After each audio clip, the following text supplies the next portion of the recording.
وَلْتَكُن مِّنكُمْ أُمَّةٌ يَدْعُونَ إِلَى الْخَيْرِ وَيَأْمُرُونَ بِالْمَعْرُوفِ وَيَنْهَوْنَ عَنِ الْمُنكَرِ وَأُولَٰئِكَ هُمُ الْمُفْلِحُونَ. إن الحمد لله نحمده ونستعينه ونستغفره ونعوذ بالله من شرور أنفسنا ومن سيئات أعمالنا من يهده الله فلا مضل له ومن يضلل فلا هادي له وأشهد أن لا إله إلا الله وحده لا شريك له وأشهد أن محمدا عبده ورسوله أما بعد فإن خير الحديث كتاب الله وخير الهدي هدي محمد صلى الله عليه وسلم وشر الأمور محدثاتها وكل محدثة بدعة وكل بدعة ضلالة وكل ضلالة في النار. فقد قال الله تبارك وتعالى في محكم تنزيله بعد أعوذ بالله السميع العليم من الشيطان الرجيم بسم الله الرحمن الرحيم وَلَقَدْ خَلَقْنَا الْإِنسَانَ وَنَعْلَمُ مَا تُوَسْوِسُ بِهِ نَفْسُهُ وَنَحْنُ أَقْرَبُ إِلَيْهِ مِنْ حَبْلِ الْوَرِيدِ إِذْ يَتَلَقَّى الْمُتَلَقِّيَانِ عَنِ الْيَمِينِ وَعَنِ الشِّمَالِ قَعِيدٌ مَا يَلْفِظُ مِنْ قَوْلٍ إِلَّا لَدَيْهِ رَقِيبٌ عَتِيدٌ وَجَاءَتْ سَكْرَةُ الْمَوْتِ بِالْحَقِّ ذَلِكَ مَا كُنْتَ مِنْهُ تَحِيدُ وَنُفِخَ فِي الصُّورِ ذَلِكَ يَوْمُ الْوَعِيدِ وَجَاءَتْ كُلُّ نَفْسٍ مَعَهَا سَائِقٌ وَشَهِيدٌ لقد كنت في غفلة من هذا فكشفنا عنك غطاءك فبصرك اليوم حديد وقال قرينه هذا ما لدي عتيد القيا في جهنم كل كفار عنيد مناع للخير معتد مريب الذي جعل مع الله إلها آخر فألقياه في العذاب الشديد قال قرينه ربنا ما أطغيته ولكن كان في ضلال بعيد قال لا تختصموا لدي وقد قدمت إليكم بالوعيد ما يبدل القول لدي وما أنا بظلام للعبيد. وقال الله تبارك وتعالى في مقام آخر إن الذين قالوا ربنا الله ثم استقاموا تتنزل عليهم الملائكة ألا تخافوا ولا تحزنوا وأبشروا بالجنة التي كنتم توعدون نحن أولياؤكم في الحياة الدنيا وفي الآخرة ولكم فيها ما تشتهي أنفسكم ولكم فيها ما تدعون نزلا من غفور رحيم. محترم حاضرین، دوستو، بزرگوں اور ساتھیوں، پردہ نشین اسلامی رشتے کی مائیں اور بہنیں، ہر قسم کی تعریف، حمد و ثنا، کبریائی، پاکیزگی اور بڑائی تمام مخلوقات کی بندگی کا اکیلا مستحق اللہ رب العالمین کے لیے لائق و سزاوار ہے۔ وہی پروردگار عالم ہے، اسی نے ہمیں، آپ کو اور ساری کائنات کو تخلیق بخشی ہے۔ اللہ رب العالمین کی بادشاہت سے دنیا کا کوئی کونا بھی الگ نہیں۔ اللہ رب العالمین اکیلا ہے اور تنہا ساری دنیا کی نگرانی ہر آن، ہر لمحہ اور ہر گھڑی فرما رہا ہے۔ اس کا احسان عظیم ہے کہ اس نے ہمیں اور آپ کو مسلمان بنایا، اسلام جیسی عظیم دولت سے مالا مال فرمایا۔ اللہ رب العالمین نے اپنے پیغام کو، اپنی تعلیم کو ساری انسانیت کے لیے عام فرمایا ہے، اور اس کام کو پائے تکمیل تک پہنچانے کے لیے ہر دور میں انبیاء کرام کو دنیا کے اندر بھیجنے کا سلسلہ بھی جاری فرمایا تھا۔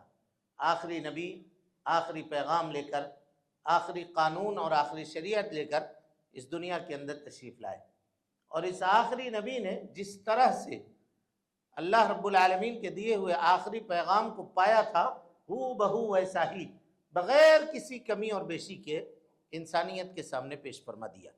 اور اس سے بھی آگے بڑھ کر کے آپ صلی اللہ علیہ وسلم نے اپنی نبوت کی 23 سالہ زندگی میں رات اور دن کی گھڑیوں کے اندر اللہ رب العالمین کے دیے ہوئے آخری پیغام کو عملی طور پر برت کر سارے جہان والوں کے لیے قیامت تک کے لیے بطور نمونہ چھوڑ دیا۔ درود و سلام ہو اشرف المخلوقات میں سب سے افضل، قیامت کے دن کے سردار جناب محمد رسول اللہ صلی اللہ علیہ وسلم پر۔ اللہم صلی علی محمد وعلی آل محمد کما صلیت علی ابراہیم وعلی آل ابراہیم انک حمید مجید۔ اللہم بارک علی محمد وعلی آل محمد کما بارکت علی ابراہیم وعلی آل ابراہیم انک حمید مجید۔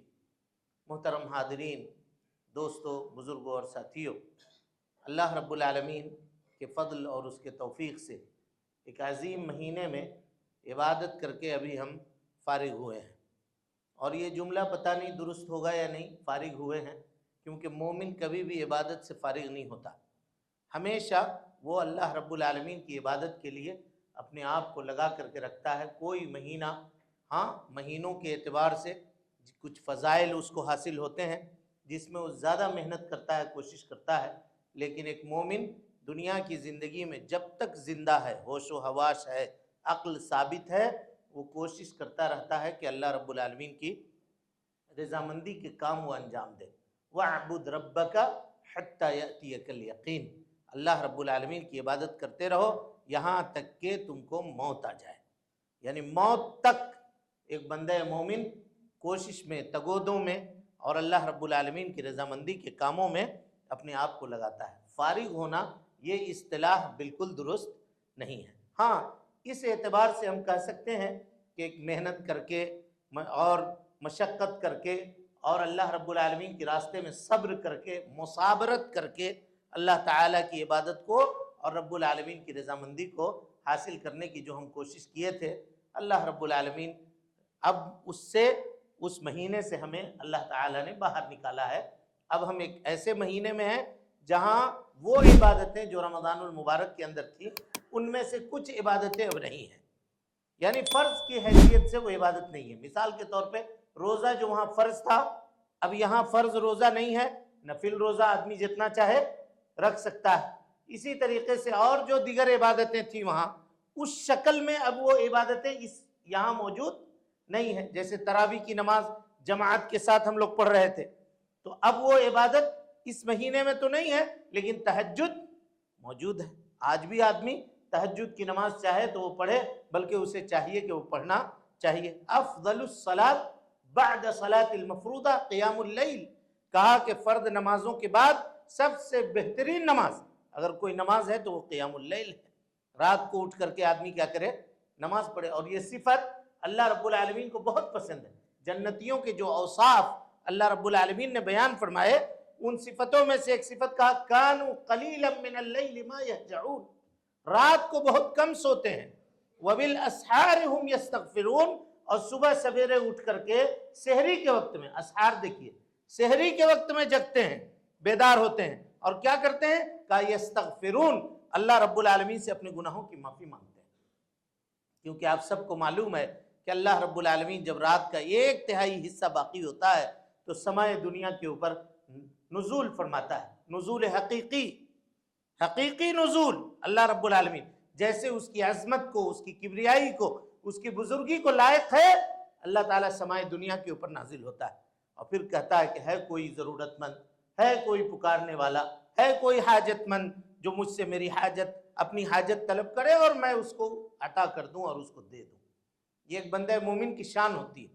ایک جگہ کہا تتجافى جنوبهم عن المضاجع يدعون ربهم خوفا وطمعا ومما رزقناهم ينفقون، ان کے پہلو جو ہیں وہ بستروں پہ ٹکتے نہیں ہیں، تڑپتے رہتے ہیں، کب اٹھیں گے، کب اللہ کے لیے نماز کے لیے کھڑے ہوں گے، کب قیام کریں گے، کب اللہ رب العالمین سے سرگوشی کریں گے، کب گفتگو کریں گے، یہ سوچ کر کے وہ کیا ہوتے ہیں؟ بے چین ہوتے ہیں، اور اللہ رب العالمین کی عبادت کے لیے تڑپتے رہتے ہیں۔ یہ وہ لوگ ہیں جن کو ایمان کی لذت اور ایمان کی حلاوت مل جاتی ہے۔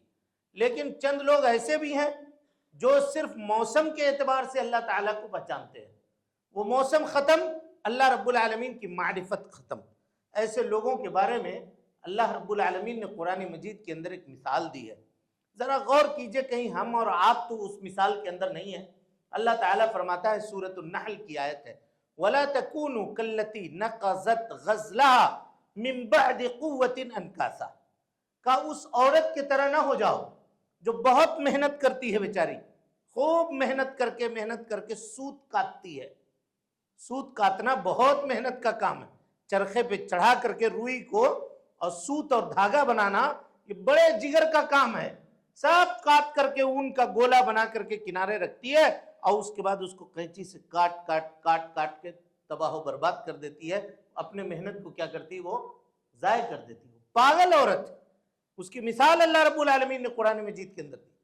تو اگر ہم عبادت کرنے کے بعد عبادتوں پر مداومت نہیں کرتے، ہمیشگی نہیں کرتے، ایک عبادت کیا اور اس کے بعد بھول گئے، جو تعلق اللہ رب العالمین سے قائم کیا تھا اس تعلق کو اگر ہم نے توڑ دیا تو ہماری مثال بھی اس خاتون کی طرح سے ہے جو محنت کر کے کوشش کر کے سود تو کاٹتی ہے، لیکن جب فائدہ اٹھانے کا موقع آتا ہے تو اس کو کیا کرتی ہے؟ کاٹ کر کے ضائع اور برباد کر دیتی ہے. رمضان المبارک تقوی کا مہینہ تھا. تقوی کی ٹریننگ ہماری اور آپ کی ہوئی تھی. ذرا امتحان لے ہم اور آپ کہ کیا جو تقوی اللہ رب العالمین کو مطلوب تھا ہم کو روزہ رکھوا کر کے، کیا وہ تقوی ہم نے حاصل کیا ہے؟ باقی کی زندگی کے اندر یہ تقوی کیا ہمارے موجود ہیں؟ اب تک 4-5 دن ابھی گزرے ہوں گے، دنیا کی کوئی قوم ایسی نہیں ہوگی مسلمانوں کے علاوہ، معاف کیجئے گا اگر جملہ سخت ہے تو، کوئی قوم ایسی نہیں ہوگی جس کو 1 مہینہ ایسی ٹریننگ دی گئی ہو اور چاند رات کے دن سے جو آخری دن اس کا آیا ہو اسی سے وہ ٹریننگ بھول گئی ہو، غافل ہو گئی. دنیا کی کوئی قوم نہیں ہوگی اور جو کام آج مسلمان انجام دے رہے ہیں اور کر رہے ہیں. آپ تصور کیجئے، اندازہ کیجئے کیا وعدہ کیا تھا ہم نے اللہ رب العالمین سے، کیا کہا تھا اللہ رب العالمین کے سامنے. جو وعدہ کیا تھا وعدہ ہم بھول گئے. کیا مرنا نہیں ہے؟ کیا اللہ رب العالمین کے سامنے حاضری نہیں دینی ہے؟ کیا یہ دنیا ہم ہمیشہ رہیں گے؟ کیا اللہ کے سامنے منہ دکھانے کے لیے ہم کو حاضر نہیں ہونا ہے؟ میرے بھائیوں، حسن بصری رحمہ اللہ کہا کرتے تھے پوری زندگی رمضان کی طرح گزارو. اس جملے کو دیکھیے کہ پوری زندگی رمضان کی طرح گزارو، تمہاری موت جو ہوگی نا وہ عید کا دن ہوگی تمہارے لیے، عید کا دن ہوگا. جیسے عید کے دن جو خوشی حاصل ہوئی ہے، کہا جس دن موت ہوگی اس دن تمہارے لیے عید کا دن ہو. اور اس کے بعد اس آیت کریمہ کی انہوں نے تلاوت کی، سورہ فصلت یا جسے سورہ حامیم السجدہ کہتے ہیں، جس کی 3 آیتوں کی تلاوت ہم نے آپ کے سامنے کی ہے. کہا ان الذین قالوا ربنا اللہ، جن لوگوں نے کہا کہ میرا رب اللہ ہے، میرا رب اللہ ہے، یعنی اللہ کو خالق، رازق، مالک، حاکم، مدبر، کائنات کا چلانے والا، روزی دینے والا، اولاد دینے والا، یہ معنی قالوا ربنا اللہ ثم استقاموا، اور پھر اس عقیدے کے اوپر جم گئے، اس کے اوپر ڈٹ گئے، زندگی بھر اسی کے اوپر قائم رہے، دنیا کی کوئی طاقت اس سے ہلا نہ سکی. یعنی قالوا ربنا اللہ کا دیکھیے کتنا وسیع مفہوم ہے. رمضان المبارک میں حلال چیزیں اللہ رب العالمین نے کہہ دیا تھا کہ یہ تمہارے لیے حرام ہے، اس کو مت کھانا. پیاس لگتی تھی، دھوپ میں آدمی گھوم کر کے آتا تھا، یوں لگتا تھا کہ پانی پی لیں. پانی سامنے ہے، ٹھنڈا بوتل ہے سامنے پڑا ہوا، گلاس میں پانی رکھا ہوا ہے، لیکن کبھی بھی آدمی اپنا ہاتھ پینے کے لیے پانی نہیں چھوتا تھا. یہ اللہ تعالیٰ کا خوف تھا انسان کے دل میں جو بسا ہوا تھا. بقیہ ایام میں اللہ تعالیٰ نے سود کو حرام قرار دیا ہے. دیگر وہ مال کمانے کے وہ ذرائع جس کو شریعت نے ناجائز قرار دیا ہے، ذرا دیکھیے تو صحیح کیا وہ اس کام کے اندر ہم ملوث تو نہیں ہو گئے؟ پھر ادھر پلٹ تو نہیں گئے؟ جب اللہ کے کہنے پر حلال چھوڑا تھا تو اللہ کے کہنے کے پر حرام نہیں چھوڑ سکتے ہیں. اور اگر نہیں چھوڑ رہے تو پھر سمجھیے کہ استقامت نہیں. استقامت کا مطلب یہ تھا کہ جب حلال کام کو ترک کیا ہے تو حرام کام کو بدرجہ اولا ہم کو بقیہ مہینوں کے اندر ترک کرنا پڑے گا.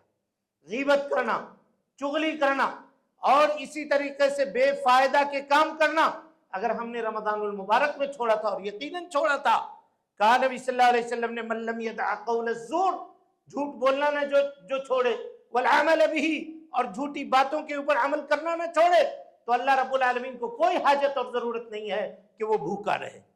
کوئی یعنی روزہ کی مقبولیت کے لیے یہ ضروری شرائط تھے کہ آدمی اس میں لغو نہ کرے، بری باتیں نہ کرے، وہ کام انجام نہ دے جس کام کا کوئی فائدہ نہ ہو. اور ہم لوگوں نے حتی الامکان بچنے کی کوشش کی الحمدللہ، لیکن وہاں بچ کر کے 1 مہینہ، باقی دنوں میں اگر ہم اللہ رب العالمین کو بھول جاتے ہیں تو یہ اللہ کو رب ماننا نہیں ہوا اور یہ استقامت نہیں ہوا. اس کا مطلب یہ ہوا، سلف میں سے کسی نے کہا تھا کن ربانیا، ربانی بنو، ربانی یعنی اللہ والے بنو، ولا تکن رمضانیا، رمضانی مت بنو، یعنی صرف رمضان میں عبادت کرنے والے نہ بنو بلکہ ربانی بنو. رمضان کا مہینہ تو آیا اور گیا، چلا جائے گا، لیکن اللہ رب العالمین حی لا یموت ہے، ہمیشہ باقی رہے گا. اور جان لو کہ جو رمضان کی عبادت کرتا تھا تو رمضان چلا گیا، اور ہم رمضان کی عبادت نہیں کرتے، کسی مہینے کی عبادت نہیں کرتے، بلکہ رمضان میں اللہ کی عبادت کرتے ہیں. اور اللہ رمضان میں بھی تھا اور رمضان کے بعد بھی ہے اور ہمیشہ باقی رہے گا. وہ حی لا یموت ہے، اس کو کبھی موت آنے والی نہیں ہے. یہ استقامت کا معنی ہے، استقامت کا یہ مفہوم ہے. قالوا ربنا اللہ ثم استقاموا، اس کے بعد کہا تتنزل علیہم الملائکہ، اس بندے کے اوپر فرشتوں کا نزول ہوتا ہے. اللہ اکبر، فرشتے اترتے ہیں اس کے اوپر. تتنزل علیہم الملائکہ، اور فرشتے اتر کر کے کیا کہتے ہیں؟ کہتے ہیں اللہ تخافوا ولا تحزنوا، کوئی خوف مت کرو، کوئی غم مت کرو. اب یہ فرشتوں کا نزول کب ہوتا ہے؟ اس سلسلے میں حافظ ابن کثیر رحمت اللہ علیہ نے 3 اقوال ذکر کیے، ذرا غور سے سنیے اس کو. کچھ لوگوں نے کہا کہ فرشتوں کا نزول ہوتا ہے جب آدمی قبر میں داخل کر دیا جاتا ہے، اس وقت فرشتے اس کے پاس آتے ہیں اور تسلی کے کلمات، چونکہ وہ تنہا اور اکیلا ہوتا ہے تو تسلی کے کلمات کہتے ہیں. اور کچھ لوگوں نے کہا کہ نہیں، یہ فرشتوں کا نزول جو ہوگا وہ میدان محشر میں ہوگا، جہاں وہ آدمی پریشان ہوگا اور تکلیف کے اندر مبتلا ہوگا، اللہ رب العالمین کے فرشتے آ کر کے اس کو ڈھارس دیں گے. اور تیسرا قول یہ ہے کہ فرشتوں کا نزول جو ہوتا ہے وہ اس کے موت کے وقت ہوتا ہے، جب وہ سکرات میں مبتلا ہوتا ہے. یہ تینوں قول ذکر کرنے کے بعد حافظ ابن کثیر کہتے ہیں کہ اگر آیت کریمہ کے سیاق کے اوپر غور کیجئے گا تو سب سے زیادہ مناسب جو قول ہے وہ یہ آخری اور تیسرا قول ہے. کہا کیوں؟ کہا دیکھو آیت میں آگے اللہ کہہ رہا ہے اللہ تخافوا ولا تحزنوا، یہ فرشتوں کا جملہ ہوتا ہے. اور ایک آدمی جب دنیا سے رخصت ہو رہا ہوتا ہے اس کے پاس یہی 2 طرح کی پریشانیاں ہوتی ہیں، اس کے پاس خوف ہوتا ہے اور اس کے پاس غم ہوتا ہے. خوف کا تعلق آنے والے دنوں سے ہوتا ہے، کل چل کر کے ہمارے ساتھ کیا ہونے والا ہے، کیا پیش آنے والا ہے، یہ سوچ کر کے ہم لوگ کیا کرتے ہیں؟ خوف کھاتے ہیں، پتہ نہیں کل کیا ہوگا، خوف کھاتے ہیں. اور جو کل گزر چکا اس کو سوچ کر کے ہم لوگ کیا کرتے ہیں؟ غم کرتے ہیں. غم مانے حزن، اسی کا ولا تحزنوا، اور خوف مانے خوف، آپ سب جانتے ہیں ڈر. کہا اللہ تخافوا، مرنے والے کے سامنے یہی 2 چیزیں ہوتی ہیں، دنیا کی کمائی ہوئی یہ دولت، مال، کوٹھی، حویلی، بنگلہ، گاڑی، جس کو کمانے کے لیے نہ پانی سمجھا تھا نہ پتھر سمجھا تھا، نہ دن کی چلچلاتی ہوئی دھوپ کو دیکھا تھا نہ رات کی ٹھٹھرتی ہوئی سردی کو دیکھا تھا، نہ حلال سمجھا نہ حرام سمجھا، بس مال کماؤ کماؤ کماؤ، اکٹھا کیا، جمع کیا. اب وہ بستر کے اوپر لیٹ کر کے سوچ رہا ہوتا ہے کہ ہائے مال کمایا، کیا فائدہ ہوا، آج کروڑوں روپے بینک میں پڑے ہوئے ہیں، لاکھوں روپے کی تجارت ہماری چل رہی ہے، کوئی فائدہ ہے؟ اب پھیپھڑا کام نہیں کر رہا ہے، سانس اٹک رہی ہے میری، کچھ کھا نہیں سکتے، پانی تک منہ سے اتر نہیں رہا ہے، بولنے کی طاقت قوت نہیں ہے.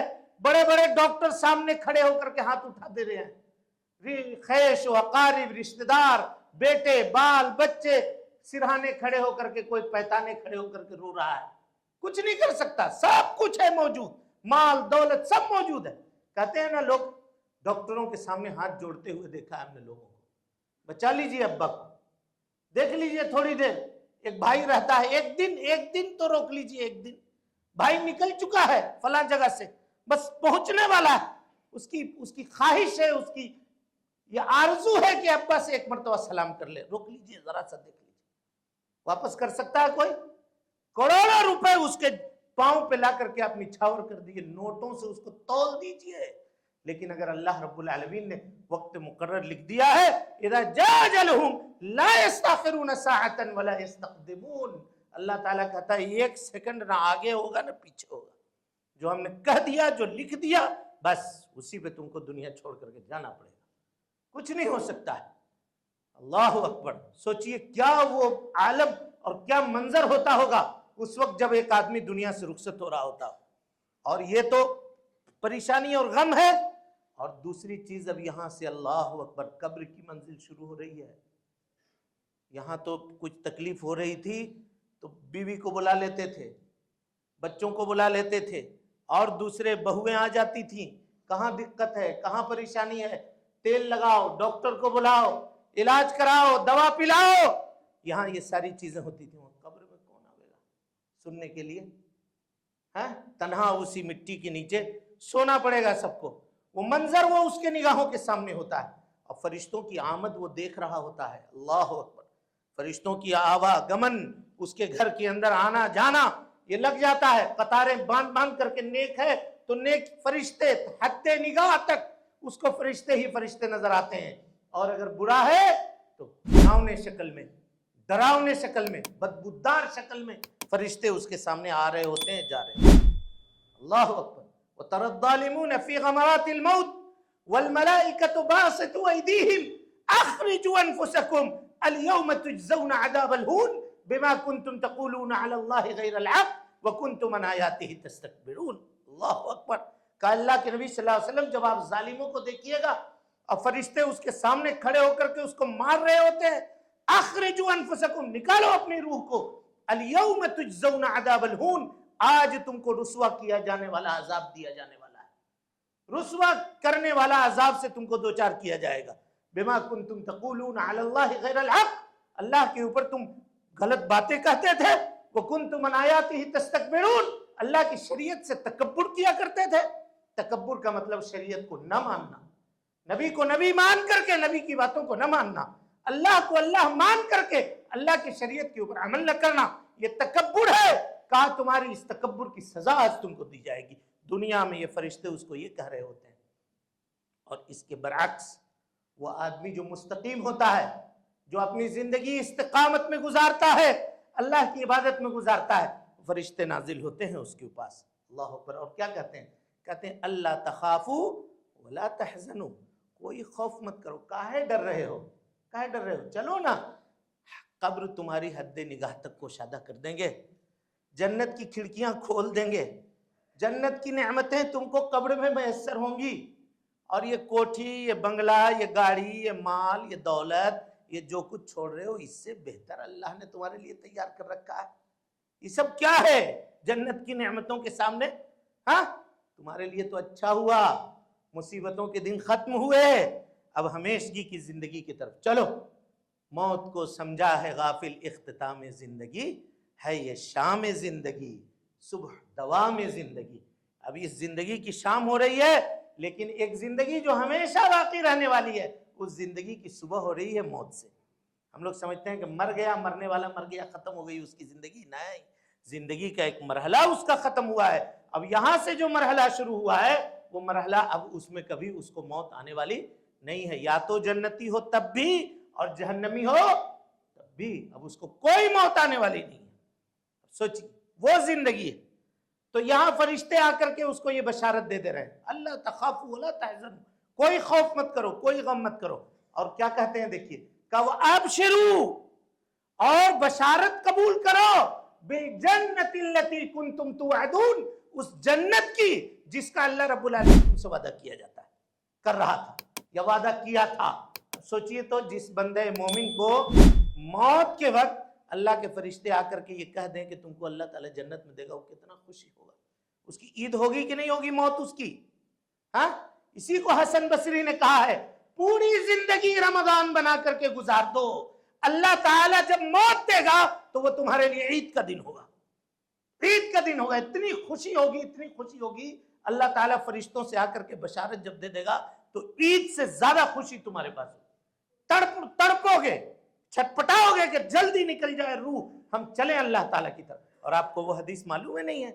کہا کہ جب انتقال ہو جائے تو چاہے برا ہو چاہے نیک ہو تاخیر نہ کرو، 12 گھنٹے تک، 24 گھنٹے تک رکھے ہوئے ہیں، کہا نہ کرو ایسا، نیک ہے تو اس کے انجام تک پہنچا دو نا۔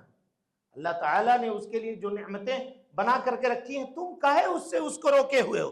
لے جاؤ، لے جا کر کے دفن کرو، اور اگر برا ہے تو اس کو اپنی کندھے سے جتنا جلدی ہو سکے اتار کے پھینکو، کاہے کو رکھے ہوئے ہو اس تعلق سے؟ حدیثیں دونوں تعلق سے موجود ہیں، بلکہ کہا کہ وہ پکارتا ہے قدمونی قدمونی، لوگوں مجھے آگے کرو، بڑھاؤ، میں نعمتوں کو دیکھ رہا ہوں، کہاں مجھ کو ادھر رکھے ہوئے ہو؟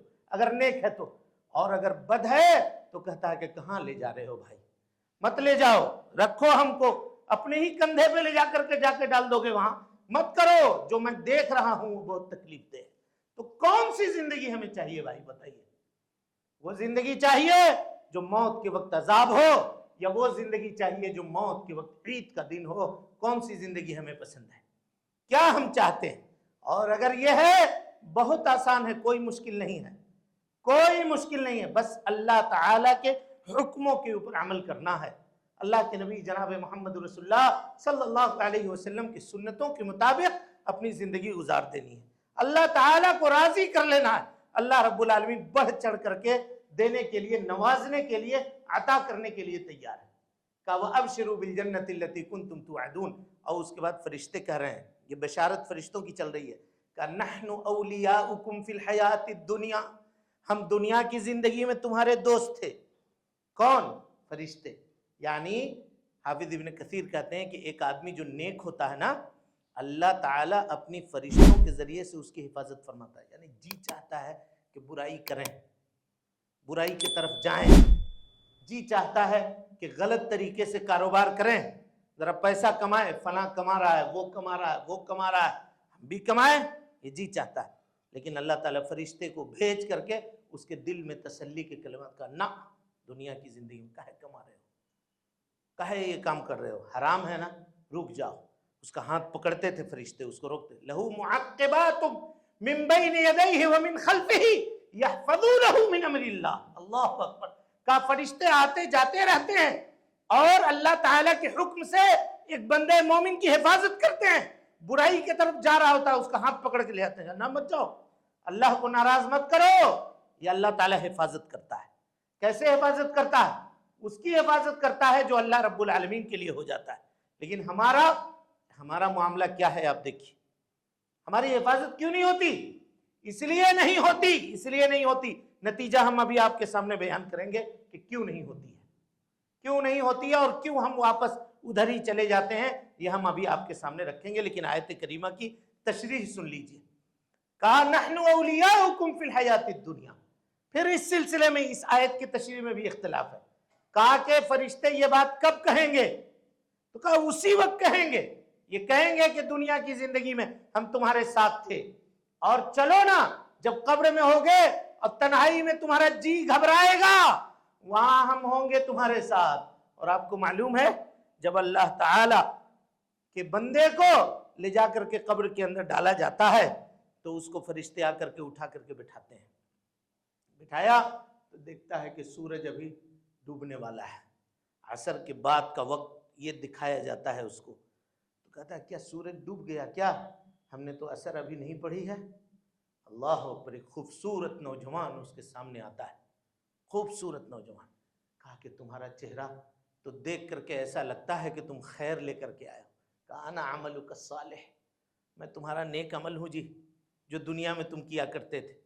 تو کہا کہ عصر کی نماز ہو گئی ہے؟ کہا کہاں نماز، اب عمل کی ضرورت نہیں ہے، اب عمل کرنے کی ضرورت نہیں ہے، نم سالمن، سو جاؤ ایک دم اللہ کی سلامتی کے ساتھ سو جاؤ، کوئی مسئلہ نہیں، کوئی پریشانی نہیں، کوئی خوف نہیں، کوئی ڈر نہیں، کوئی معاملہ نہیں، سو آرام کرو، ہو گیا ختم زندگی تمہاری، مصیبت کی، تکلیف کی، پریشانی کی، اب ختم، اب یہاں سے تمہارے آرام کے، راحت کے، سکون کے، چین کی زندگی شروع ہو گئی ہے۔ دیکھو نا جنت نظر آ رہا ہے یہاں سے، یہ دیکھو نا یہ کھڑکیاں اللہ نے کھولی ہیں، یہ بادے جو ہے صبا کے جھونکے تمہارے قبر میں آ رہے ہیں، یہ ساری منظر اور سارا معاملات وہ اپنی آنکھوں سے اپنی قبر میں ہی بندہ دیکھ لیتا ہے۔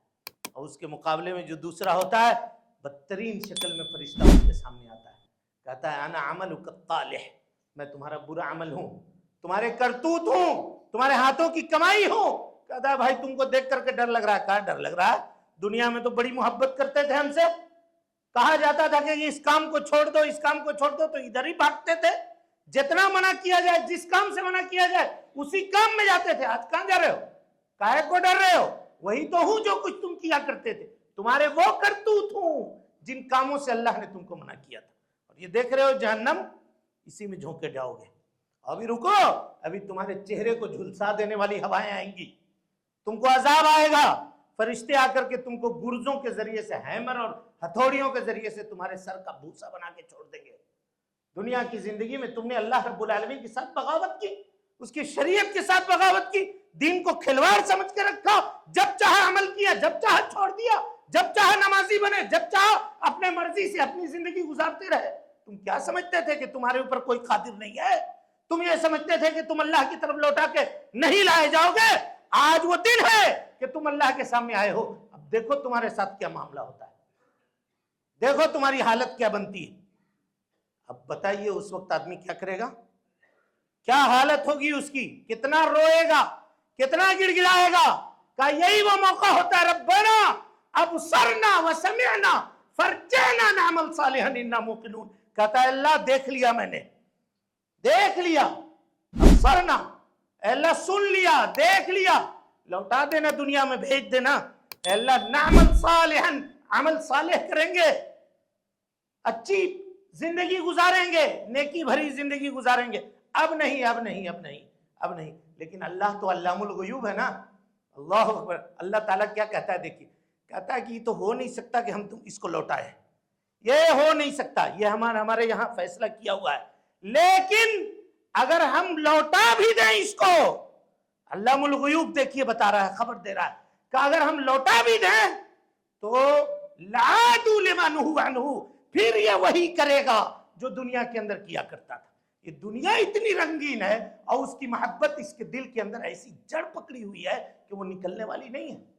پھر بھول جائے گا اللہ کو، پھر قبر کی اس رات کو بھلا دے گا، پھر موت کو بھول جائے گا، پھر میرے سامنے حاضر ہونا ہے اس کو بھول جائے گا، اور پھر لہو و لعب، برائی کے اندر اور گناہوں کے اندر اپنے آپ کو ملوث کر لے گا۔ اللہ اکبر۔ اور آج ہوا کیا؟ وہی تو ہوا، وہ عبادتوں کے جذبے جو ہمارے دل میں چاند دیکھ کر کے پیدا ہوئے تھے، وہ چاند دیکھ کر کے سرد پڑ گئے، ٹھنڈے ہو گئے۔ میرے بھائیو، ایسی عبادتوں کو ایسی عبادتوں کی اللہ رب العالمین کو ضرورت نہیں ہے۔ دیکھیے آدمی جب عمل صالح کرتا ہے، نیک عمل کرتا ہے نا، تو اس کے ایمان میں اضافہ ہوتا ہے۔ یا پڑھ چکے ہیں، کئی مرتبہ ہم بتا چکے ہیں، اہل سنت والجماعت کا متفقہ عقیدہ ہے کہ بندے مومن کے ایمان میں کمی بھی ہوتی ہے اور اس کے ایمان میں زیادتی بھی ہوتی ہے۔ کمی کب ہوتی ہے؟ جب گناہ کرتا ہے تو ایمان میں کیا ہوتا ہے؟ نقص، کمی۔ جتنا عمل کم کرے گا اس کے ایمان کے اندر اتنی کمی ہوتی رہے گی، اور جتنا عمل کرے گا اس کے ایمان میں کیا ہوگا؟ اتنا اضافہ ہوتا رہے گا۔ تو اگر رمضان میں ہم نے عمل کیا اور عمل اگر ہمارا مقبول ہو گیا تو ہمارے ایمان میں وہ اضافہ ہونا چاہیے کہ اب عبادتوں کے لذت سے ہمارے دل سرشار ہونے چاہیے، تڑپنے چاہیے۔ کیسے نماز ہم چھوڑ دیے؟ ابھی رمضان میں پڑھ رہے تھے، چھوڑ دیے نماز؟ نہ، غلط کیا ہم۔ آ جائے گا، حاضر ہو جائے گا فوراً مسجد میں۔ کوئی بھی کام ہے تو ترک کر کے، چھوڑ کر کے بھاگے گا کہ نہیں، ہم اللہ کے سامنے جھکیں گے۔ اللہ رب العالمین کے بھی 1 مہینہ عبادت کیا، ابھی اللہ کو بھول جائیں گے؟ بھائی دنیا میں کوئی آدمی کسی بڑے آدمی سے تعلق قائم کرتا ہے تو کیا اس کے تعلق کو توڑ دیتا ہے؟ کبھی نہیں توڑتا۔ اور اگر ٹوٹتا ہے تو بہت افسوس ہوتا ہے کہ ایک بڑے آدمی سے تعلق بنایا تھا، رب الارباب سے تعلق بنا کر کے چٹکیوں میں اڑا دیا ہم لوگوں نے۔ افسوس ذرہ برابر بھی نہیں ہے۔ 1 مہینہ تعلق بنایا تھا اللہ سے، اور اللہ تعالیٰ کی بندگی کا، اللہ رب العالمین کی بندگی کے دم بھرنے والے تھے ہم، مسجدوں کو آباد کر رہے تھے، اور چاند دیکھتے ہی اس کو پھونک مار کر کے بجھا دیا اس چراغ کو۔ یہ افسوس کا مقام ہے یا نہیں ہے؟ سوچیے۔ کہتے ہیں ابن کثیر کہ جو آدمی کو روزہ رکھنے کے بعد نیکی کی توفیق نہیں ہو رہی ہے، اس کو سمجھنا چاہیے کہ اس کے روزے کے اعمال کو اللہ نے قبول نہیں کیا ہے۔ لکھ لیجئے اس بات کو، جہاں لکھنا ہو وہاں لکھ لیجئے۔ پتھر پہ اگر لکھنا چاہتے ہیں توبہ لکھ لیجئے. کیوں؟ کیونکہ یہ دلیل قرآن سے ہے. ابن کثیر کہتے ہیں کہ اللہ تعالیٰ فرماتا ہے سورہ ہود میں اقیم الصلاۃ، نماز قائم کرو، طرفی النہار، دن کے دونوں کناروں میں، وزلفا من اللیل، رات کے درمیانی حصے میں. کہا کیوں؟ کہا ان الحسنات یذہبن السیئات، جب نیکیاں آتی ہیں تو برائیوں کو مٹا دیتی ہیں. اگر ہمارے نامہ اعمال میں نیکی لکھی جاتی تو یقیناً ہم کو رمضان کے بعد بھی نیکی کی توفیق ہوتی، اور اگر نیکی کی توفیق نہیں ہو رہی ہے تو سمجھیے کہ رمضان ہمارا زیرو گیا، مائنس میں گیا، مائنس گئے ہم، کیونکہ اب توفیق نہیں ہو رہی ہے، ایمان میں اضافہ ہی نہیں ہوا ہے، ایمان لذت ایمانی سے ہم سرشار ہی نہیں ہوئے. اللہ کی بندگی اور عبادت کا جو سکون ہمیں حاصل ہونا چاہیے وہ لذت سے ہم شاد کام نہ ہو سکے. تو اب کیا کرے گا؟ کہ آپ دعا کرو کہ اللہ تعالیٰ زندہ رکھے 11 مہینہ اور دوبارہ پھر رمضان دے، تب جا کر کے بات بنے گی. اور اگر نہیں تو پھر اللہ کی عبادت کی طرف پلٹو، اللہ سے معافی مانگیے، اللہ رب العالمین سے اپنے گناہوں کا اقرار کیجئے اور عزم مصمم کیجئے کہ اللہ جو غلطی ہو گئی اب دوبارہ وہ غلطی نہیں ہوگی، اللہ رب العالمین ہم کو معاف کر دے.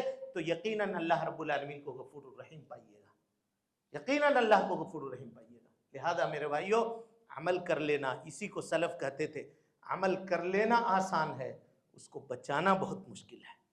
اور ضرورت ہے کہ عمل کو بچایا جائے، عمل کو باقی رکھا جائے. اور نیکی بچتی کیسے ہے؟ نیکی کے بعد اگر نیکی کرتے رہیے گا تب نیکی بچے گی. نیکی کے بعد اگر گناہ کر رہے ہیں تو پھر نیکیاں کیا ہوگی؟ نہیں بچے گی. وہ حدیث آپ کو معلوم ہے، فرمایا اللہ کے نبی صلی اللہ علیہ وسلم صحابہ کرام میں موجود تھے، کہا تمہیں مفلس کون ہے معلوم ہے؟ تم لوگوں میں جانتے ہو مفلس کون ہے؟ لوگوں نے کہا کہ اللہ کے رسول مفلس وہ ہے جس کے پاس نہ مال ہے، نہ درہم ہے، نہ دینار ہے، کچھ بھی نہیں. کہا نہ وہ مفلس نہیں ہے. مفلس وہ ہے کہ کل قیامت کی دن نیکیوں کا ڈھیر لے کر کے آئے گا. شتم ہذا وضرب ہذا واخذ مال ہذا، اس کو گالی دیا ہوگا، اس کو مارا ہوگا، اس کا مال ناحق چھین لیا ہوگا، اس کی غیبت کی ہوگی، اس کی چغلی کی ہوگی، اس کی فلاں کیا ہوگا. اللہ رب العالمین اس کی نیکیوں کو اٹھا کر کے کیا کرے گا؟ اس کو دے دے گا، اور یہ آدمی زیرو ہو جائے گا، اس کے پاس کچھ نہیں رہے گا. کہا یہ ہے مفلس. تو کہیں ایسا تو نہیں ہے کہ رمضان میں نیکیوں کا گٹھر ہم لوگوں نے بنایا ہے اور گٹھر کو ہم تقسیم کرنے کے لیے دوسروں کو دے رہے ہیں؟ حسن بصری سے کسی نے کہا کہ فلاں نے آپ کی غیبت کی ہے، چغلی کیا ہے آپ کے بارے میں.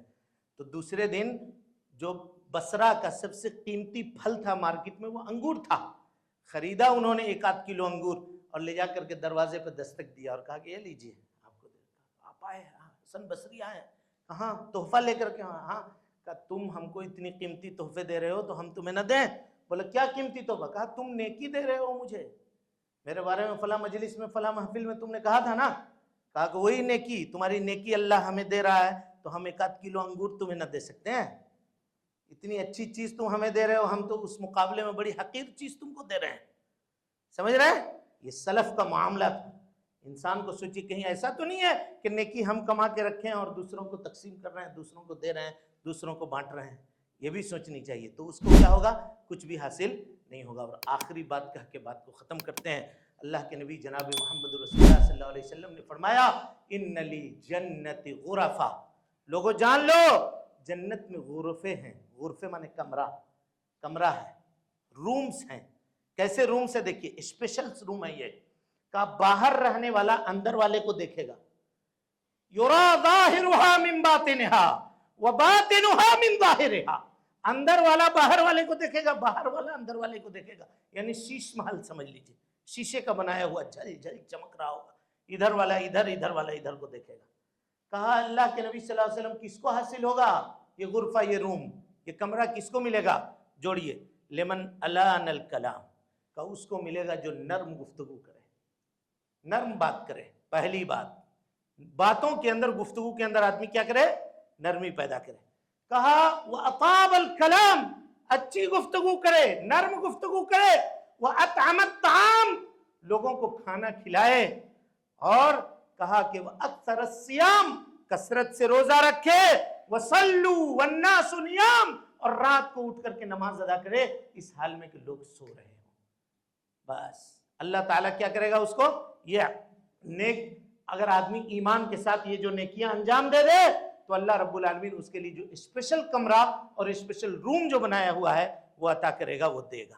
لہذا میرے بھائیوں، خطبے کا پیغام یہ ہے کہ ہمیں یہ چاہیے کہ جو نیکی ہم نے کمائی ہے اس کو ہم بچانے کی کوشش کریں، دین کے اوپر استقامت اختیار کریں، اللہ تعالیٰ کی عبادت کر کے اللہ کو راضی کرنے کی کوشش کریں، اور اپنے آپ کو یہ سمجھا دیں اچھی طرح سے کہ ہم رمضان کے بندے نہیں تھے، ہم رحمان کے بندے ہیں، اور رحمان ہمیشہ ہے، اور اس نے یہ حکم دیا ہے کہ اللہ تعالیٰ کی بندگی موت تک کرنی ہے، ہوش و حواس جب تک باقی ہے تب تک اللہ رب العالمین کی ہم بندگی کیا کریں گے؟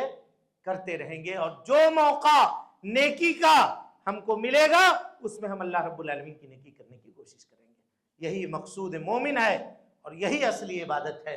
اللہ رب العالمین سے دعا ہے کہ اللہ تعالی ہمیں اور آپ کو حسن عمل کی توفیق دے، رب العالمین ہم سب کی مشکلات کو دور فرما دے، اللہ رب العالمین اس ملک کو امن و امان کا گہوارہ بنا دے، اللہ رب العالمین جو لوگ مسلمانوں سے اور اس ملک کے امن و امان سے کھلواڑ کرنا چاہتے ہیں اللہ ان کے معاملات کو انہی میں الجھا دے، اللہ رب العالمین ان کے غلط منصوبوں کو اللہ تو ناکام بنا دے، اللہ تو قادر مطلق ہے رب العالمین، اور ہم تیرے سامنے اے اللہ رب العالمین اپنے دست سوال کو دراز کیے ہوئے ہیں، اے اللہ ہم سب کو خالی ہاتھ نہ لوٹا، اے اللہ رب العالمین ہم سب کی مرادیں پوری کر دے، اے اللہ نیکی کرنے کی توفیق نصیب فرما دے، اے اللہ عبادتوں کے اوپر قائم رہنے کی توفیق نصیب فرما دے، اے اللہ رمضان المبارک کی عبادتوں کو قبول فرما لے، اے اللہ ہم سب کو برائیوں سے محفوظ کر دے، مسلمان مردوں کی اصلاح فرما دے، مسلمان عورتوں کی اصلاح فرما دے، اے اللہ رب العالمین جو لوگ بیمار ہیں انہیں شفائے کاملہ عاجلہ نصیب فرما دے، اے اللہ جو پریشان حال ہیں اے اللہ تو اپنے کرم سے اپنے رحم سے اے اللہ ان کی پریشانیوں کو دور فرما دے، جب تک زندہ رکھ، دین اسلام پہ زندہ رکھ، اور جب اٹھا ایمان پہ اٹھا۔ اقول قولی ھذا واستغفر اللہ لی ولکم ولسائر المسلمین من کل ذنب وخطیئۃ فاستغفروہ انہ کان للأوابین غفورا۔ محترم سامعین و ناظرین، آپ تمام حضرات سے گزارش ہے کہ مرکزی جامع مسجد کے خطبات اور دروس کو اگر آپ سننا چاہتے ہیں تو اس چینل کو آپ لائک کریں، اس کو سبسکرائب کریں اور اس کو لوگوں تک پھیلانے کی کوشش کریں۔